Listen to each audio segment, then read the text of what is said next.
15 unforgettable events that shattered the status quo at the Oscars. You see, the Academy Awards have always served as far more than just a glitzy, self-congratulatory party for the cinema elite. In reality, that red carpet is a polished mirror reflecting the constantly shifting and often turbulent identity of America itself. For almost 100 years, these coveted golden statuettes have signified not just artistic triumphs, but deep-seated cultural turning points that go way beyond simple entertainment value. When we peel back the layers of Oscar history, specific instances scream for attention, not merely for the shock value or the unscripted drama, but for how they completely rewrote the dialogue regarding representation in film and our collective societal morals. These were never just fleeting viral clips. They were seismic cultural earthquakes that permanently terraformed the landscape of Hollywood. Tonight, we are digging deep into 15 watershed moments at the Oscars that did more than just splash across the headlines. They fundamentally altered history. We are talking about everything from barrier-smashing wins that dared to challenge the racial segregation of America to jaw-dropping scandals that held millions of viewers captive in disbelief. These are the specific Academy Award instances that outgrew the ceremony itself to weave themselves into the very fabric of our shared cultural consciousness. A few of these events marked recognition that was painfully overdue, offering validation after decades of neglect. Others acted as lightning rods, capturing the intense controversies of their times, yet all of them uncover how the Oscars function as both a gallery for Hollywood's brilliance and a battleground for America's endless debate over identity and worthiness. So, let us unroll the crimson rug and re-examine the 15 most impactful occurrences in the chronicles of the Oscars right here on Legacy Unmasked, starting with a shattering glass-ceiling victory that occurred during an era when the winner was structurally forbidden from even sitting alongside her own colleagues. Academy of Motion Picture Arts and Sciences, fellow members of the motion picture industry, and honored guests. This ranks among the most joyous experiences of my entire existence. Number 1, Hattie McDaniel becomes the very first Black Oscar recipient, 1940. It all unfolded on February 29, 1940, inside the glamorous Coconut Grove at the Ambassador Hotel in Los Angeles, where history was quietly rewritten when Hattie McDaniel secured Best Supporting Actress for her portrayal of Mammy in Gone with the Wind. In that split second, McDaniel transformed into the first African American to ever claim an Academy Award. It was a monumental achievement, rendered even more extraordinary and heartbreaking by the appalling conditions under which it happened. The bitter irony of that evening could not have been more painfully obvious to anyone paying attention. While the industry deemed McDaniel talented enough to hold Hollywood's supreme honor, society did not deem her human enough to break bread with her white cast members. Because the Ambassador Hotel enforced a strict segregation policy, McDaniel was originally going to be barred from entering the building entirely. It required a massive intervention from Gone with the Wind, producer David O. Selznick, just to get her through the doors. And even then, she was strictly forbidden from sitting at the main table with stars Vivien Leigh and Clark Gable. Instead, she was humiliated by being forced to sit at a tiny table for two, shoved against a far wall separated from the celebration. When McDaniel finally ascended the stairs to collect her trophy, she delivered a speech radiating grace and brevity, fully grasping the enormous weight of what was happening. "This is one of the happiest moments of my life," she declared with a noticeable emotional tremor in her voice. "I sincerely hope I shall always be a credit to my race and to the motion picture industry." The road to that microphone had been paved with extraordinary hardships. Born the daughter of former enslaved people in 1893, McDaniel had weathered relentless criticism from every single direction throughout her career. While white-dominated Hollywood would only cast her in stereotypical domestic servant roles, she was simultaneously attacked by the NAACP and the black press for agreeing to play those demeaning parts. Her legendary clapback to the haters was simple yet profound: "I would rather play a maid than be a maid." She carved her name into history inside a ballroom that essentially did not want her there. This cruel paradox came to define McDaniel's Oscar win, and indeed her entire professional life. Her triumph stood as a beacon of progress, while simultaneously serving as painful proof of just how massive the divide still was in America. Despite holding the highest accolade in the film industry, McDaniel continued to endure segregation and discrimination until the end. When she passed away in 1952, her dying wish to be laid to rest in the Hollywood cemetery was cold-heartedly rejected due to the graveyard's whites-only restriction. For those obsessed with the golden age of Hollywood, McDaniel's victory is a double-edged sword, a pioneering breakthrough, and a somber testament to the industry's shameful past. Her actual Oscar plaque, which she bequeathed to Howard University, eventually vanished without a trace symbolizing both the fleeting nature of recognition and the systemic erasure of Black talent during what they called the Golden Age. While McDaniel made waves with quiet dignity back in 1940, our next shocking Oscar moment came courtesy of a superstar who intentionally weaponized the Academy stage for a loud political rebellion. I am representing Marlon Brando this evening, and he has asked me to tell you that he very regretfully cannot accept this very generous award. Number 2. Marlon Brando rejects the gold 1973. By the time 1973 rolled around, Marlon Brando was not merely an actor, he was a cultural institution. His transformation into Don Vito Corleone for The Godfather had completely resurrected his fading career and forced the world to acknowledge his undeniable genius once again. When the presenters announced him as the best actor at the 45th Academy Awards, the auditorium exploded in cheers only to fall into a stunned, confused silence as a young Apache woman wearing traditional buckskin dress walked up the stairs instead of the actor. Hello, my name is Sachin Littlefeather. I am representing Marlon Brando this evening, and he has asked me to tell you that he very regretfully cannot accept this very generous award. She didn't mince words, diving straight into the harsh reality of how the film industry was mistreating American Indians at that very moment, calling out the mockery in television reruns and the urgent crisis exploding at Wounded Knee. The room erupted into chaos. A confusing mix of supportive applause clashed violently with a chorus of angry boos. In that split second, Brando hijacked the glitzy Oscar ceremony, turning a night of vanity into a battlefield for political justice. Never before had an A-lister weaponized their moment of glory to expose ugly truths instead of just polishing their own ego.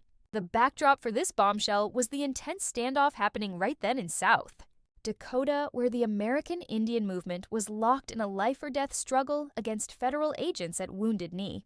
By linking the glitz of Tinseltown to the blood and dirt of real oppression, Brando shattered the illusion that Hollywood exists in a bubble. For the die-hard movie buffs, this was the instant the Academy Awards stopped being just a party and started being a statement. The ancient studio machine which kept its stars on a tight leash and their opinions, completely silent, was crumbling to make room for a new age where celebrities dared to fight for a cause. The old guard, raised to smile and shut up, was absolutely horrified by the display. Legend has it that John Wayne, the ultimate symbol of the cowboy myth, was so enraged he had to be physically held back by security guards to stop him from attacking Littlefeather. Here is the secret: most people miss Littlefeather had a hefty 8-page speech from Brando, but producers warned her she would be handcuffed and arrested if she went over 60 seconds. When the full letter was finally printed in the New York Times, it served as a brutal takedown of how cinema had dehumanized Native people for generations. The statue was made of solid gold. But the message hit much harder. Refusing that trophy was bigger than the show. It forced the entire country to look in the mirror and face its erasure of history. Although critics at the time tried to brush it off as a rude publicity, looking back, history has proven that Brando was on the right side of the moral divide. Fast forward to 2022, nearly 50 years later, and the Academy finally issued a formal apology to Littlefeather, admitting her bravery was a necessary wake-up call that demands respect. While Brando famously turned his back on the gold to send a message, our next chapter on Legacy Unmasked highlights a moment of grace that was just as rebellious in its own quiet way. Staring into the abyss of the future, seeing nothing but empty space. That changed when Sidney Poitier took the crown in 1964. When Sidney Poitier walked up those steps at the Santa Monica Civic Auditorium on April 13, 1964, to grab the trophy for Lilies of the Field, it wasn't just a win for him. He effectively took a sledgehammer to one of the thickest concrete ceilings in Hollywood history.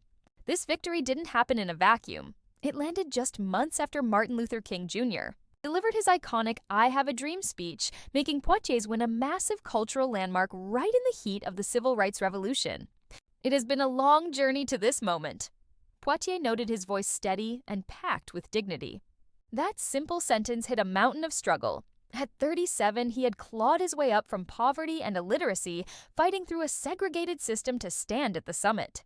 You literally cannot exaggerate how huge this was. In a business that strictly cast black actors as maids, butlers, or slapstick clowns, Poitier forced the world to see a black man with intelligence class and unshakable morals. The role that finally got him the gold. As Homer Smith, a drifting handyman aiding nuns in the Arizona dust, was a character that let his quiet power and magnetism shine through the screen. For black families watching at home, seeing Poitier hold that statue wasn't just about an actor doing a good job. It was proof that the impossible was fading. As critic Wesley Morris put it, for a brief moment, all the doors appeared to be open, all the battles already won. The thunderous ovation that shook the room spoke, loud and clear, proving the industry couldn't ignore his genius or the shifting tides of history any longer.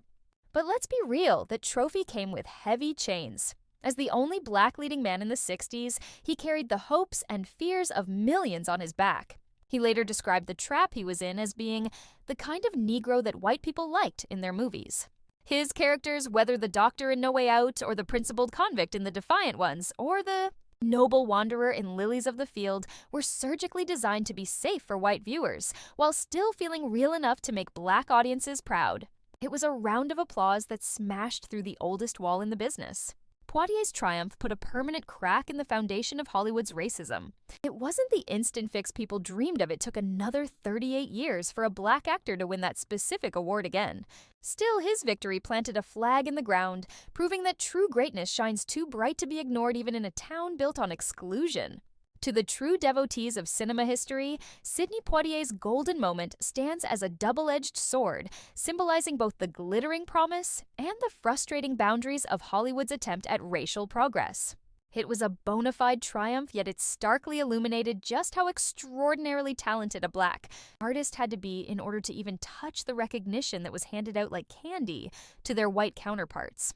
However, while some Academy Award legends are born from carefully scripted tributes, others are cemented in history by absolute jaw-dropping chaos.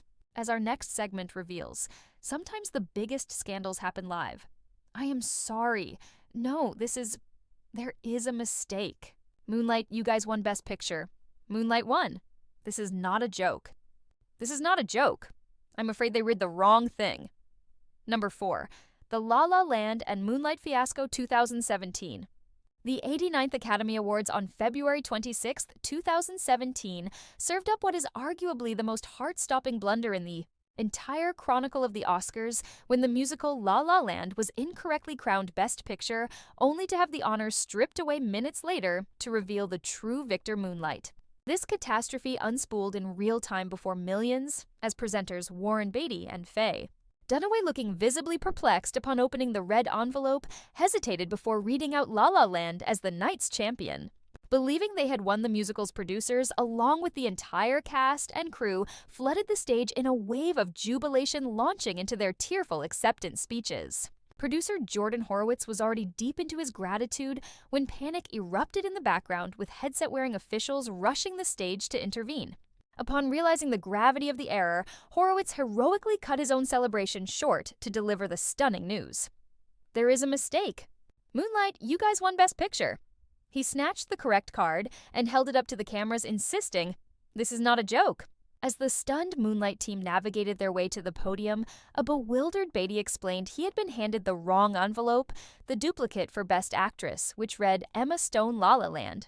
While the mix-up made for incredibly dramatic live television, the implications of the switch ran far deeper than just a clerical error. Moonlight, a modest, low-budget indie masterpiece exploring the life of a gay black man growing up in Miami, stood for everything the establishment usually ignored. It prioritized black identity LGBTQ+ narratives and raw, intimate storytelling over glitz and glamour. Its ultimate triumph over La La Land, which was essentially a love letter to old Hollywood, signaled a massive potential pivot in what the industry actually valued. For those who study film history, this dramatic correction felt like the perfect metaphor for Hollywood's reluctant journey to acknowledge marginalized voices, almost as if the universe forced the industry to say, "We nearly gave it to the safe, expected choice before realizing we had to honor this groundbreaking art instead." The fallout from the blunder was instantaneous and severe. PricewaterhouseCoopers, the prestigious accounting firm entrusted with the secrets of the envelopes, was forced to issue a humiliating apology. Strict new protocols were locked in for future shows, but the cultural shockwave was the real story. The phrase "envelope please" had lost its innocence forever. The incident instantly seared itself into pop culture as the ultimate shorthand for public embarrassment. It remains live TV's most unforgettable pivot. Yet looking past the cringe-worthy drama, this Oscar flub inadvertently shone a massive spotlight on just how historic the win for Moonlight really was. It became the first LGBTQ+ themed film and the first production with an entirely black cast to take home the Best Picture statuette. The controversy ensured that what might have been a quiet artistic victory became one of the most debated and analyzed topics of the decade. While the Moonlight saga marked a shattering of ceilings for Black and LGBTQ+ storytellers, our next entry on the list demolished the barriers of language and borders. And the Oscar goes to Parasite. Number 5. Parasite claims the title as the first non-English Best Picture winner. 2020. For 92 long years, there was an unwritten law governing the Academy Awards. The Best Picture winner must speak English. Sure, foreign language films could fight for scraps in the International Feature Film category, previously known as Best Foreign Language Film. But the crown jewel, the top prize, was always fenced off for English-speaking productions until February 9, 2020, when Bong Joon-ho's Parasite rewrote the rulebook. When legend Jane Fonda peeled open the envelope and declared Parasite the winner, the Dolby Theater didn't just clap, it exploded. The South Korean social thriller had already swept up awards for Best International Feature, Best Original Screenplay, and Best Director that same night. But snagging the final biggest trophy represented a tectonic shift in how the Academy viewed global cinema. As producer Kwok Sinai admitted in her emotional speech, "I am speechless. We never imagined this to happen. We are so happy." Behind her, the jubilant cast and crew radiated pure joy, while the Hollywood elite rose for a thunderous standing ovation. In a telling moment when the producers tried to dim the stage lights to cut the speeches short, the A-list crowd began chanting, "Up, up," demanding the lights be raised so the Parasite team could have their full-deserved moment in the sun. The weight of this victory stretched far beyond just one movie. For generations, absolute masterpieces of world cinema were shoved into the foreign language corner. No matter how brilliant or culturally vital they were, legends like Federico Fellini, Ingmar Bergman, and Akira Kurosawa were never given the big prize until now. For decades, despite their colossal footprint on the global cinematic landscape, these film giants had never seen one of their own take home the industry's crown jewel. That was until Parasite came along and completely shattered that invisible glass ceiling, signaling that the Academy was finally ready to look past its own backyard. And honestly, Parasite was the perfect vessel for this revolution, a biting, razor-sharp critique of social hierarchy that struck a nerve with audiences in every corner of the globe. As the director Bong Joon-ho had playfully noted just moments before claiming the night's biggest honor, right after accepting the award for Best International Feature, he reminded us that once you step over the tiny 1-inch hurdle of subtitles, a whole new universe of storytelling awaits you. For the die-hard movie buffs who had been screaming about foreign cinema for years, this victory was a long-awaited validation that true art speaks a language all its own. This triumph happened to align perfectly with the organization's recent push to shake things up and diversify its ranks, bringing in a fresh wave of international voters capable of recognizing brilliance that didn't originate within the borders of Hollywood. For one glorious night, Tinseltown spoke fluent Korean and the rest of the planet stood up and cheered. It painted a picture of a hopeful future where the Oscars might actually transform into a worldwide festival of art, rather than just an American self-congratulatory party. Only time will tell if this was a one-off miracle or the dawn of a new age, but Parasite has undeniably rewritten the rulebook on what a Best Picture winner looks like. While that film smashed through linguistic walls, another unforgettable night gave us a breakthrough in racial representation that was decades overdue. This next moment wasn't just historic, it was a seismic shift in the industry's landscape that we are still talking about today. We are talking about the iconic Halle Berry and her raw performance in Monsters Ball. Let's rewind to the Best Actress race of 2002. When Russell Crowe opened that envelope at the 74th Academy Awards and read Halle Berry's name, the sheer gravity of history crashing down was felt by every single person watching. She could barely stand as she made her way to the podium, completely overwhelmed by a tidal wave of emotion, shaking as she tried to catch her breath. It took everything she had just to speak, but when she did, she delivered a speech that would go down as perhaps the most gut-wrenching and memorable in the ceremony's history. Fighting through heavy sobs, she declared, "This moment is so much bigger than me. This is for Dorothy Dandridge, Lena Horne, Diane Carroll." She continued dedicating it to her peers, saying, "It's for the women that stand beside me, Jada Pinkett, Angela Bassett, Vivica Fox. And it is for every nameless, faceless woman of color that now has a chance because this door tonight has been flung wide open." The scale of this win was absolutely mind-boggling when you realize that in 74 years of Oscar history, she was the very first Black woman to ever hold that specific trophy. It had taken a staggering 62 years since Hattie McDaniel's supporting win for the industry to finally hand the top prize to a Black leading lady. While Black actors had found some success in supporting roles over the decades, the Best Actress category had remained an impenetrable fortress of white exclusivity until that night. In Monsters Ball, she played Letitia Musgrove, a grieving woman who unknowingly falls for the racist corrections officer who executed her husband, a performance that was nothing short of fearless. Her portrayal was a raw nerve acting opposite Billy Bob Thornton in a story that demanded absolute vulnerability and unflinching honesty. It required her to strip herself bare quite literally in intimate scenes and metaphorically in moments of soul-crushing grief, leaving nothing hidden from the camera. It is telling that such a deeply damaged, complex, and flawed character was the vessel needed to finally cross this finish line and secure this historic first. At the time, the world thought this was the turning point, a herald for a flood of new opportunities for women of color in Hollywood. Her tears weren't just about winning a statue. They were tears of hope, believing that her triumph had kicked the door off its hinges for everyone coming after her. She truly believed she had changed the game, thinking, "I have opportunities now that I never had before." But sadly, that moment hasn't been replicated since.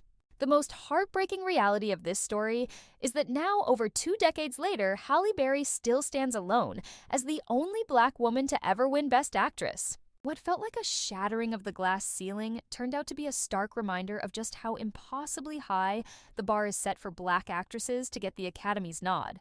It highlights just how extraordinary the circumstances have to be for the industry to grant its highest honor to a woman of color. Even Berry herself has spoken openly about her heartbreak, admitting that her victory didn't spark the revolution she had prayed for. For those of us watching Hollywood's history unfold here on Legacy Unmasked, her isolated win is a bittersweet milestone proof of progress, yet a damning symbol of stagnation. That image of her weeping, clutching that golden statue as if it were a lifeline after breaking a 70-year curse remains one of the most potent visuals in cinema history. It was a fleeting moment of pure victory, now shadowed by the sobering truth of just how unique and lonely that achievement remains in the annals of Hollywood. While Halle broke barriers in the land of the living, our next story takes a darker turn, honoring a genius who left us far too soon. Before the tragedy, there was the charm. Imagine a young star being asked, "You're from Australia, but where exactly?" and answering with that signature grin, "Perth, Western Australia." That was the spirit of Heath Ledger before the darkness took over. Fast forward to 2009. The atmosphere was heavy at the 81st Academy Awards on February 22nd when they announced the Best Supporting Actor. It had been only 13 months since the world lost him at the tender age of 28 due to an accidental prescription overdose, leaving a hole in the industry that could never be filled. The Academy had no choice but to honor his final chaotic masterpiece, his transformation into the Joker for Christopher Nolan's The Dark Knight. As Kevin Kline broke the seal to reveal Ledger's name, the entire auditorium surged to their feet, offering a thunderous ovation that served as both a memorial for a brilliant life extinguished too soon and a salute to his mastery. It was a tribute to a legacy that ended abruptly, honoring a performance that had already become legendary before the trophy was even handed out. The camera lenses swept across the room, capturing faces etched with raw, unfeigned sorrow, a stark departure from the polite, obligatory clapping that usually defines these glitzy Oscar moments. Ledger's grieving family, his parents Kim and Sally alongside his sister Kate, stepped forward to accept the golden statuette, tearfully announcing it would be held in trust for his 3-year-old daughter Matilda. "Heath, we both understood deep down that what you had crafted in the character of the Joker was something extraordinarily rare." His sister reflected, mentioning how they had even discussed the possibility of him standing on this very stage. His father added with heavy emotion, "We ache with the wish that you were here, but we accept this award with immense pride on behalf of your beautiful Matilda." What elevated this event into the history books went far beyond the standard tragedy of posthumous honors. It felt like a seismic shift in the industry's soul. Ledger's victory signaled a massive turning point in how the Academy evaluated acting within commercial blockbusters, specifically those adapted from the colorful pages of comic books. Prior to the release of the Dark Knight superhero flicks were largely dismissed, typically restricted to receiving only technical nods for sound or visual effects. However, Ledger's mesmerizing and terrifying transformation into the Joker, a deep dive into pure chaos and anarchic villainy, compelled the voters to admit that high-caliber acting could thrive in any genre. For cinema historians, that golden statue represents a vital bridge connecting the eras of old and new Hollywood, all aus Ape, role that melded the intense method-acting gravity of icons like Brando or De Niro with a figure pulled straight from modern pop culture mythology. His triumph effectively validated comic book adaptations as legitimate vessels for serious artistic expression, permanently reshaping the boundaries of what the Academy considers worthy of its highest honor. It was a dazzling final act for a star who had burned out honored in a heavy, respectful silence. The grave, somber tone of this segment clashed sharply with the evening's usual champagne-soaked celebratory vibe, creating a haunting atmosphere. No spectator present could shake the bittersweet reality of celebrating such a monumental talent while simultaneously mourning the fact that he was gone forever. Ledger joined Peter Finch as only the second performer to secure a posthumous acting Oscar, etching his name onto a heartbreakingly short list of legends recognized only after their death. To this day, Ledger's Oscar victory stands as one of the rare instances where an Academy Award transcended mere industry pat-on-the-backs to become a genuine global moment of collective grief and artistic appreciation. It endures as a poignant reminder of the brilliance we lost and the cinematic treasure that remains. A portrayal of such undeniable force that drama students and aspiring actors will be dissecting it for generations to come. From that moment of solemn reverence, we pivot to what is arguably the most jaw-dropping unscripted disaster in the history of the awards. Oh wow. Number 8, Will Smith strikes Chris Rock in 2022. The 94th Academy Awards on March 27, 2022, delivered a scene that instantly cemented itself as the most notorious scandal in Oscar lore when Best Actor nominee Will Smith marched onto the stage and slapped presenter Chris Rock across the face after a jest about Smith's wife Jada Pinkett Smith, Rock, who was on stage. To present the award for Best Documentary Feature, had cracked a joke. "Jada, I love you. G.I. Jane 2 can't wait to see it." A reference to her closely shaved head, which was a result of her struggle with alopecia, an autoimmune condition that causes hair loss. Although Smith initially seemed to chuckle, he suddenly stormed the stage, struck Rock hard, and then returned to his seat to scream twice, "Keep my wife's name out your mouth!" This raw, uncensored outburst was broadcast live to millions internationally, although television feeds in the United States frantically cut the audio. The Dolby Theater plunged into a paralyzed, stunned silence, with the Hollywood elite unsure if they were watching a rehearsed skit or a genuine crime. Rock visibly rattled, but maintaining incredible professional composure. Pressed on with the show, quipping in the aftermath, "That was the greatest night in the history of television." The historical weight of this incident stretches far beyond simple tabloid gossip or celebrity scandal. It signified a shocking, unprecedented violation of the carefully curated decorum that has upheld the prestigious image of the Academy Awards for nearly 100 years. Even as celebrity behavior has become looser over the decades, the Oscars had always clung to a facade of old-school elegance and restraint. Smith's violent impulse shattered that illusion of sophistication on live global television in a matter of seconds. In a twist that felt like a surreal hallucination, mere minutes after the assault, Smith was crowned Best Actor for his role in King Richard. His tearful acceptance speech featured an apology to the Academy and his peers, though he pointedly ignored Rock, and a desperate attempt to rationalize his outburst. "Love will make you do crazy things," he claimed, adding, "I hope the Academy invites me back." The consequences, however, came fast and hard. Smith eventually resigned from the Academy, which responded by banning him from attending the Oscars for 10 years. The slap ignited a ferocious cultural firestorm, sparking debates on comedy limits, racial dynamics, toxic masculinity, and the defense of Black women. These arguments exposed deep fractures in society regarding how to interpret the violence that had unfolded on screen. It remains the undisputed champion of chaotic moments in modern memory. For Oscar, historians, the collision between Smith and Rock is a fascinating case study of the Academy's polished image crashing into the messy reality of human emotion, a story we'll continue to explore here on Legacy Unmasked. In an industry obsessed with flawless PR and controlled narratives, this raw, unscripted explosion of rage completely shattered the illusion of Hollywood's composure. For the film purists who still worship the elegance and dignity of the Oscars' golden age, this ugly incident was a jarring wake-up call. It highlighted just how drastically our cultural standards for public behavior have plummeted over the years. Screen legend Dick Van Dyke, who was 96 at the time, reportedly summed it up best. "Back in my day, we handled our beefs behind closed doors, not with fists on the most prestigious stage in America." Whether you see it as a husband pushed to the brink, or simply an inexcusable display of physical aggression, that single slap instantly hijacked the entire 94th Academy Awards, eclipsing every other winner and cementing its spot in the Hall of Shame forever. Leaving that accidental brawl in the rearview mirror, let's pivot to a calculated stunt that managed to make history in a completely different way, marking the Oscars' true entry into the digital era. Angie grabbed the pizza. Okay, my bad, getting distracted. Number 9. Ellen's mega-viral selfie crashes the Bird app. 2014. Usually, the Oscars are a snooze fest of predictable speeches, but host Ellen DeGeneres flipped the script at the 86th Academy Awards on March 2nd, 2014, right in the middle of the live broadcast.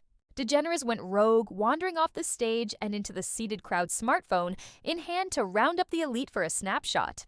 "I want to get a photo, a massive selfie with the whole gang," she declared, zeroing in on the legendary Meryl Streep first. It turned into a celebrity dogpile instantly. You had heavy hitters like Jennifer Lawrence, Channing Tatum, Julia Roberts, Bradley Cooper, Brad Pitt, Angelina Jolie, Lupita Nyong'o, Kevin Spacey, and Jared Leto squeezing in.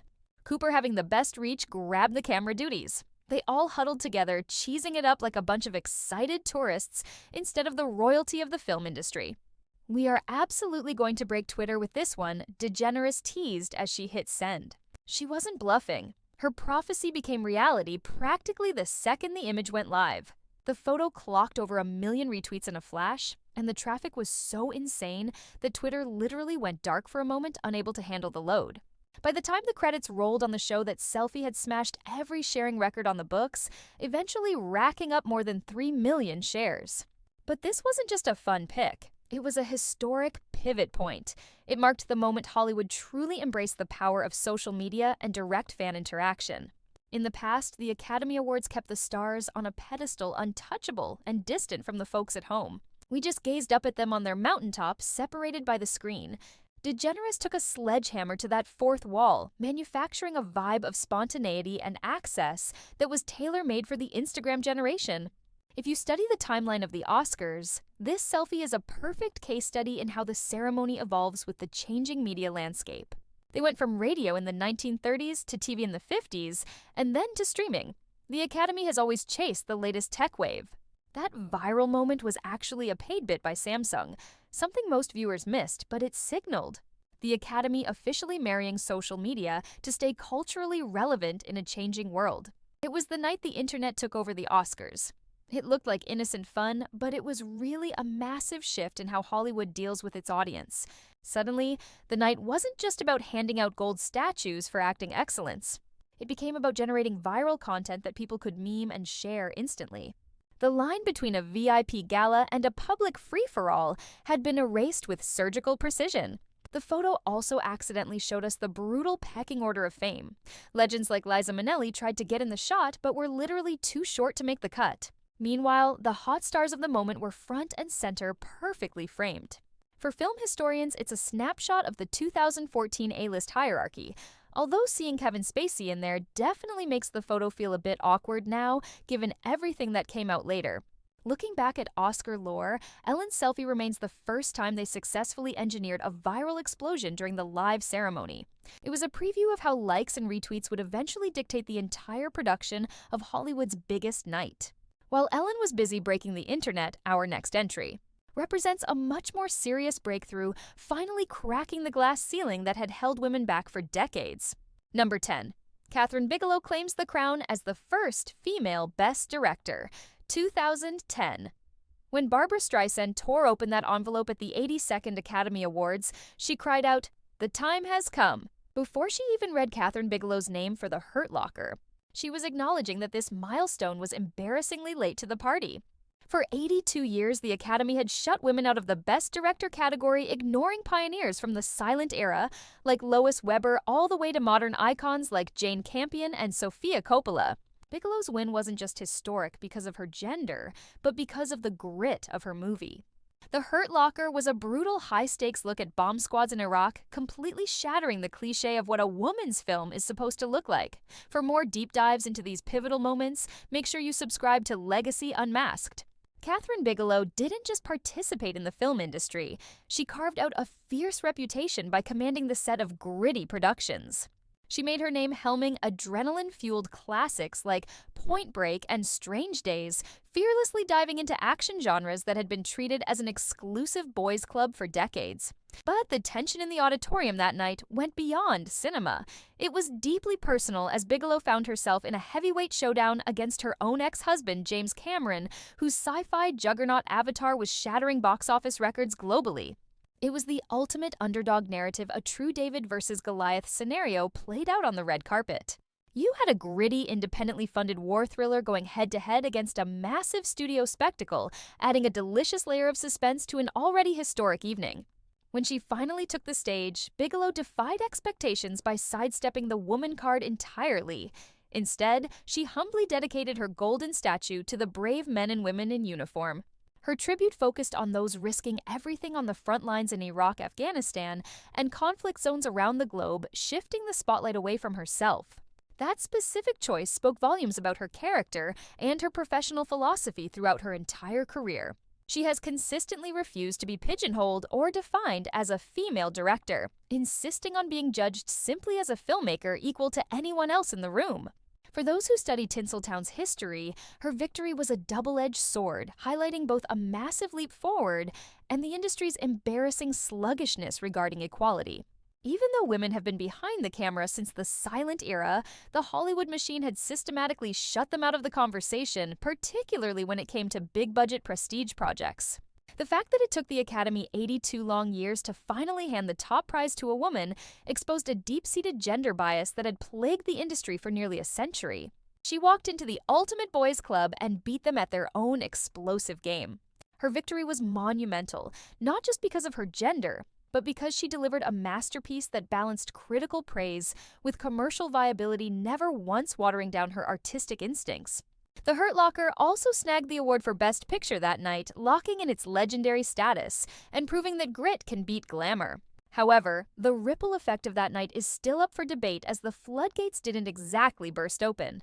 Since that historic moment, only 2 other women have claimed the Best Director title. We saw Chloe Zhao take it home for Nomadland in 2021, followed by Jane Campion for The Power of the Dog in 2022. Whether Bigelow's triumph was the start of a revolution or just a glitch in the matrix remains a hot topic in the ongoing battle for gender equity in Los Angeles. Moving from a shattered glass ceiling, let's rewind to one of the most bizarre and scandalous interruptions in the history of the ceremony. This brings us to number 11, a moment that left millions of viewers stunned. The night a streaker upstaged David Niven in 1974. The 46th Academy Awards delivered a shock that no one saw coming, etching itself into television history when a naked man decided to take a jog behind the elegant host, David Niven. The culprit was Robert Opel, a photographer and gallery owner who had scammed his way backstage by pretending to be a member of the press. Just as Niven was queuing up, the legendary Elizabeth Taylor Opel sprinted across the background, wearing absolutely nothing but a mustache and flashing a peace sign at the cameras. The crowd gasped in a mix of horror and amusement, but Niven. He was the definition of cool channeling that old Hollywood sophistication without breaking a sweat. With devastating wit and perfect timing, he glanced back and quipped, "Isn't it fascinating to think that probably the only laugh that man will ever get in his life is by stripping off and showing his shortcomings?" The room exploded in laughter and applause as Niven effectively destroyed the prankster with a single elegant sentence. For a ceremony known for its stiff formality and scripted nature, this flash of nudity was a collision between old-world manners and the rebellious spirit of the 1970s. The historical weight of this streaking incident goes far beyond the shock of seeing a naked man on live TV. It happened right in the middle of a massive cultural shift in America. The Vietnam War was winding down, the Watergate scandal was tearing the government apart, and the country was on edge. Social norms regarding public decency and rebellion were evolving at breakneck speed, and this moment captured that chaos perfectly. Opal's naked dash and the crowd's reaction were a microcosm of the times, proving that the counterculture was crashing the gates of the establishment, even at the Oscars. Historians love this moment because it perfectly captures the era's friction, the radical agent of chaos versus the symbol of British sophistication. Niven, a man who had built a career on class and charm, stood as the guardian of Hollywood's traditional order against the madness. That ad-lib, whether it was rehearsed or not, remains a subject of fierce debate, showcased a level of quick thinking and polish that seems almost extinct in modern entertainment. Honestly, the Oscar for Best Comedic Timing should have gone to Niven right then and there. We remember this incident not really for the streaker himself, but for the classy way the host handled him, turning a potential disaster into a highlight reel moment. It was the perfect metaphor for the 70s, the wild, unkempt new generation clashing with the poised, tuxedoed old guard. It was a battle of wits where Opal's provocation met its match in Niven's sharp tongue. Sadly, the story has a dark ending. Robert Opal was brutally murdered during a robbery at his San Francisco gallery in 1979. While his 15 minutes of fame as the Oscar streaker gave him notoriety, his tragic death passed with far less fanfare, casting a somber shadow over his life. For a moment that was meant to be a harmless prank to shock the elite, it ended with an unexpectedly sad footnote. From an unscripted scandal to an unsinkable blockbuster, we move to one of the most dominant victories in cinema history. Make sure to subscribe to Legacy Unmasked for more hidden stories. The Oscar goes to James Cameron for Titanic. Number 12. Titanic ties the all-time win record in 1998. By the time the 70th Academy Awards rolled around on March 23, 1998, James Cameron's sinking ship wasn't just a movie. It was a global obsession. This grandiose tale of love and doom had already obliterated every financial benchmark in existence, shattering the glass ceiling to become the first-ever motion picture to rake in over $1 billion across the globe. You couldn't go anywhere without hearing Celine Dion's powerhouse anthem, "My Heart Will Go On," blasting from every speaker and ruling the airwaves with an iron fist. Leonardo DiCaprio and Kate Winslet transformed from actors into worldwide deities, leaving everyone asking not if the film would take home the gold, but exactly how heavy their haul would be. The final tally was nothing short of legendary 11 Oscars scooped up from 14 nominations, effectively tying the seemingly unbeatable record set way back in 1960 by Ben-Hur. It was a high-water mark that wouldn't see an equal until The Lord of the Rings. The Return of the King stormed the stage years later in 2004. Like an unstoppable force, the blockbuster devoured nearly every major category, snatching up trophies for Best Picture, Best Director, and Best Original Song, while absolutely cleaning house in the technical awards. As the night wore on and the statues kept piling up like cargo, the entire ceremony began to feel less like a competition and more like a coronation for the disaster epic. Producer John Landau and director James Cameron were practically getting a workout running to the stage, culminating in that infamous moment where Cameron hollered, "I'm the king of the world." He was quoting his own script during the Best Director speech, but let's be honest, it came off less like a victory lap and more like a massive ego trip to the millions watching at home. Yet looking past the cringe-worthy speeches, the sheer weight of Titanic's domination holds a significance that numbers alone can't quite capture. It marked a lightning-in-a-bottle moment where massive commercial hysteria perfectly aligned with highbrow industry approval. Here was a juggernaut that shattered earnings reports while still managing to tick every single artistic box the Academy required. Historically, there is a snobbish wall between crowd-pleasing popcorn flicks and serious cinema. But for one night, this sinking ship smashed right through that barrier. For those studying the silver screen's timeline, this sweep was also the final dying breath of the classic old-school Hollywood epic. We're talking about a gargantuan budget, massive sets, and practical magic blended with early computer effects, all designed to appeal to everyone from grandmothers to teenagers. The industry was standing on the edge of a cliff, ready to dive into an era of endless sequels and franchises, making Titanic's standalone triumph feel even more miraculous when we look back now. It was a singular financial monster that somehow managed to charm the pants off the critics too. Sure, plenty of insiders and cynics rolled their eyes at the sometimes cheesy script and basic plot, but the blend of groundbreaking tech, tear-jerking romance, and sheer cultural dominance made it impossible for Academy voters to look the other way. It became that unicorn of a movie that defined the zeitgeist, not just at the ticket counter, but on the industry's most hallowed stage. This overwhelming victory solidified James Cameron's status as Hollywood's golden goose, granting him the blank check he needed to chase even wilder dreams later on. Ultimately, the Titanic Oscar. Landslide stands as one of the most absolute seals of approval the Academy has ever given, proving that sometimes the masses and the snobs actually agree on something. Shifting gears from a game of numbers, let's look at a moment that was defined purely by the raw, gut-wrenching emotional impact it unleashed on the audience. Number 13, Charlie Chaplin receives a staggering 12-minute standing ovation in 1972. When the legendary Charlie Chaplin set foot back on American soil in 1972 after 2 decades in the wilderness, it wasn't just a visit, it was a heavy, historic homecoming. This British genius, who had practically built American comedy from the ground up, had been chased out of the country in 1952 under a dark cloud of suspicion. Thanks to the paranoia of the McCarthy era, his visa was yanked amidst whisper campaigns and accusations of communist sympathies. Now, a frail 82-year-old man, he was returning to the 44th Academy Awards to accept an honorary statue. As Chaplin was announced, the crowd at the Dorothy Chandler Pavilion didn't just clap. They erupted, rising to their feet for what became the longest ovation the Oscars have ever seen. For 12 agonizingly beautiful minutes, the applause didn't stop, and the cameras caught the old master looking visibly shaken by the love. Completely overcome, he raised his hat in that classic tramp gesture we all knew. When the noise finally died down enough for him to whisper, his response was simple, yet shattering. "This is an emotional moment for me," he said, his voice trembling, and words seemed so futile, so feeble. He continued, "Thank you for the honor of inviting me here. And oh, you are wonderful, sweet people. Thank you." You can't overhype how heavy this moment was. Chaplin wasn't just some director getting a gold watch for retirement. He was arguably the single most vital artist to touch a camera in the first 50 years of cinema history. From birthing the little tramp to pioneering the roles of writer, director, composer, and star, all at once he legitimized film as art when Hollywood was just a baby. His honorary award officially cited for the incalculable effect he had in making motion pictures. The art form of the century was about much more than a trophy.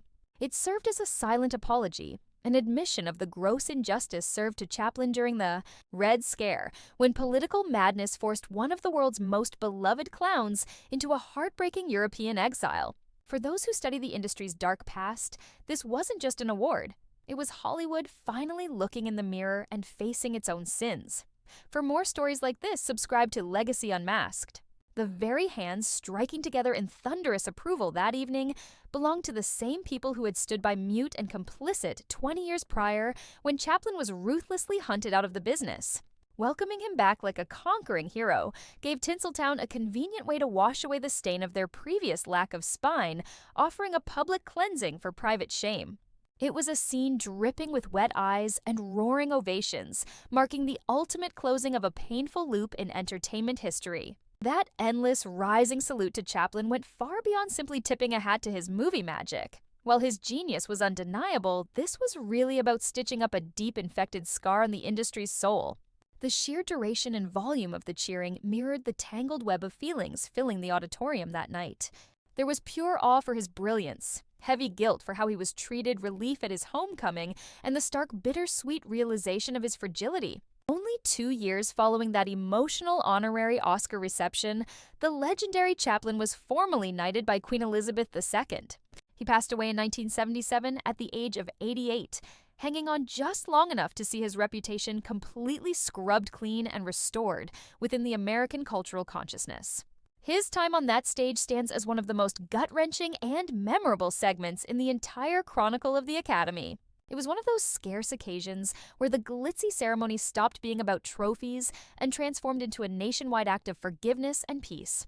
Shifting gears from a tearful homage to a cinema titan, we turn our gaze to a modern-day revolution in representation. 14.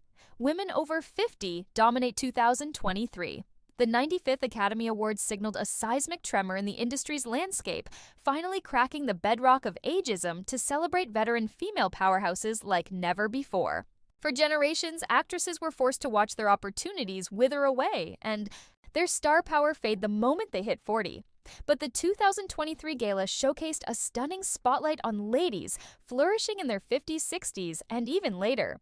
The absolute peak of the ceremony arrived when 60-year-old Michelle Yeoh claimed the Best Actress trophy for her role in Everything Everywhere All at Once, etching her name in stone as the very first Asian woman to conquer that category. In a speech that tugged at every heartstring, Yeoh looked straight into the camera and called out the invisible expiration date society tries to stamp on women. Ladies, do not let anyone ever tell you that you are past your prime. Never give up. Her triumph was perfectly paired with Jamie Lee Curtis at 64, snatching the Best Supporting Actress title for the exact same picture. Curtis, who has spent 5 decades grinding in the Hollywood machine, dedicated her moment to the long road she traveled. To all the people who have supported the genre movies I have made for all these years, the hundreds and thousands of people we just won an Oscar together. The gala also shone a spotlight on the legendary Angela Bassett, 64, who earned a nod for Black Panther. Wakanda Forever. A massive return to the Oscar conversation 29 years after she was first shortlisted for her portrayal of Tina Turner. Even though she did not take home the gold, her presence on that list was yet another strike against the idea that leading ladies have a shelf life. This wave of victories was historically vital because it took a sledgehammer to one of the entertainment world's oldest and ugliest prejudices. For literal decades, female stars faced a steep cliff in their careers as they aged with roles drying up overnight. While leading men continued to play romantic heroes well into their 60s and 70s, the 2023 awards hinted that this double standard might finally be crumbling. For those who study cinema history, this feels like the perfect storm of several shifting tides colliding at once. You have the aftershocks of the Me Too movement redefining value, the massive pull of global markets with entirely different views on beauty proven by Yeoh's massive win, and the undeniable wallet power of older viewers who are desperate to see their own stories reflected on the big screen. They did not just age out of the system, they kicked the door down and broke back in. What made this specific Oscar season so refreshing was that these icons were not being handed pity awards or relegated to playing quiet grandmothers in the background. They were being lauded for portraying fierce, complicated, and central characters that totally ignored traditional age boundaries. Yeoh's character specifically demanded a grueling physical performance matched with intense emotional layering, shattering the myths about what a mature actress can handle. Whether this is the start of a permanent revolution or just a lucky fluke remains the big question mark. The history of Hollywood is littered with hopeful beginnings that turned out to be false dawns for diversity. Yet the massive box office numbers and rave reviews these performances garnered, combined with the Academy's stamp of approval, sends a signal. The ticket buyers are more than willing to fall in love with female stars at any stage of their journey, not just when they are fresh-faced ingenues. Now, let us pivot from a modern milestone to a gritty masterpiece that rewrote the rulebook for an entire era. 15. The Godfather wins Best Picture, 1973. When The Godfather seized the Best Picture crown at the 45th ceremony on March 27, 1973, it signified something far heavier than just a gold statue for a well-reviewed flick. It marked the moment the Academy finally surrendered to the new Hollywood wave, a time of moral gray areas, camera innovation, and directors who wielded absolute power over their vision. Francis Ford Coppola's sprawling mafia saga had already exploded into a pop culture juggernaut when it dropped in 1972, shattering ticket sales records and earning worshipful praise from critics. However, walking away with the Oscar was never a sure bet for a film this dark. The movie's brutal, bloodletting ethical ambiguity and unvarnished look at organized crime were a shock to the system compared to the polished, safe stories the Academy usually preferred. For more deep dives into cinema history, subscribe to Legacy Unmasked. When producer Albert S. Ruddy finally stepped up to the podium to accept the Oscar for Best Picture, He kept his words incredibly brief, likely realizing that the film's massive cultural impact screamed louder than any acceptance speech he could ever deliver. The Godfather also claimed gold for Best Actor, though Marlon Brando infamously snubbed the award, and Best Adapted Screenplay shared by the powerhouse duo of Francis Ford Coppola and author Mario Puzo. The true historical weight of The Godfather's triumph wasn't just the trophy, it was how it legitimized the gritty new Hollywood movement that was radically reshaping American cinema. After enduring years of painful studio decline and a complete disconnect from the pulse of the youth, a fresh wave of visionaries like Coppola, Martin Scorsese, and Robert Altman began crafting deeply personal, challenging masterpieces, heavily inspired by European art films and the raw, unfiltered reality of modern America. For film historians, The Godfather's Best Picture win marks the exact tipping point when the Academy, notorious for its conservative tastes, finally admitted that the entire landscape of American cinema was shifting in a bold new direction. The movie's rare blend of explosive box office numbers and artistic genius made it the perfect bridge connecting Hollywood's golden past to its uncertain future. The Corleone family business didn't just succeed, it became absolute cinematic royalty. Looking beyond the immediate shockwaves, that Oscar victory essentially wrote the rulebook for the modern prestige film we know today.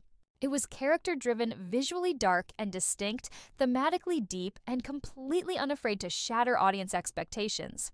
You can see its fingerprints on countless Best Picture winners that followed, from the psychological horror of The Silence of the Lambs to the stark grit of No Country for Old Men. That success also armed directors in their wars against the studios, proving that granting filmmakers creative freedom could lead to both high art and massive profits. You have to remember, the executives at Paramount had fought Coppola tooth and nail on almost every single choice. They hated the idea of casting Marlon Brando and loathed the dark visual style, but that Best Picture win served as the ultimate vindication of his vision. This Oscar moment signaled a massive turning point, where the Academy finally embraced a more modern, complex, and ultimately far more influential version of American cinema, one that would go on to define the medium for decades. The Oscars as a cultural milestone. When we look back at these 15 historic moments on Legacy Unmasked, a pattern emerges that goes far beyond just the awards or the scandals. The Academy Awards have truly served as a massive cultural barometer, sometimes leading the charge, but often reluctantly dragging behind, reflecting America's evolving social consciousness. From Hattie McDaniel's groundbreaking win inside a segregated hotel to Parasite's international breakthrough nearly 8. Decades later, these snapshots reveal the agonizingly slow crawl toward expanding who actually gets celebrated in our culture. But the Oscars haven't just passively recorded this evolution. They have been an active battleground where fierce debates over representation merit and cultural value are fought in front of a global audience. What makes these 15 moments truly historic isn't just movie trivia, but how they punctuated the massive cultural conversations happening outside the theater. Sidney Poitier's legendary win arrived right in the heat of the civil rights movement. Brando's rejection shone a harsh light on Native American representation, while Kathryn Bigelow's directing Oscar aligned perfectly with a renewed fight for gender equity. These weren't just isolated industry parties, they were moments when Hollywood and American society engaged in a real dialogue about who we are right now and who we actually aspire to be. The Oscars' unique spot as both a glitzy spectacle and a cultural institution gives these events serious power, like when Halle Berry broke down crying while accepting her historic Oscar, when Bong Joon-ho paid homage to Martin Scorsese in his speech, or when Sachin Littlefeather stood brave while facing boos on that stage. These weren't just viral clips, they were permanent entries in our collective cultural memory. They are touchstones that transcended cinema to become part of the American narrative. Thank you for this chance for believing I could do it. And now tonight, I have this. Let's talk about the Academy's evolving legacy. These 15 historic moments reveal the Academy's complex and often contradictory relationship with progress. The organization has played the role of a gatekeeper defending old traditions, while simultaneously serving as a platform for groundbreaking change. The decades-long gaps between milestones, 24 years from McDaniel to Poitier, 38 years from Poitier to Barry, and 82 years before a female director won, speak volumes about the resistance to change. Yet the Academy also provided the very stage where these barriers were challenged and crushed, creating the visibility needed for real transformation. In in recent years, especially following the explosive Oscars. So, white controversy, the Academy has made a conscious effort to diversify its membership and finally broaden its perspective. The historic win for Parasite, the breakthrough for female directors, and the celebration of actresses over 50 suggest an institution desperately trying to outgrow its narrow past. But the real question is, peeling back the layers on these 15 explosive moments, it becomes obvious that the Oscars remain relevant specifically because of their messy imperfections and wild contradictions. The ceremony is a living identity crisis, torn between the hunger for high art prestige and the addiction to commercial profits, constantly battling between a progressive public face and deep-rooted institutional habits. This volatile friction turns the Academy Awards into something far more intense than just a simple night of handing out gold statues. It transforms the stage into a ruthless cultural forum, where America's heated debates regarding art diversity and who really runs the show are forced into the open. It is a global theater where our true values are put on trial for the entire world to witness.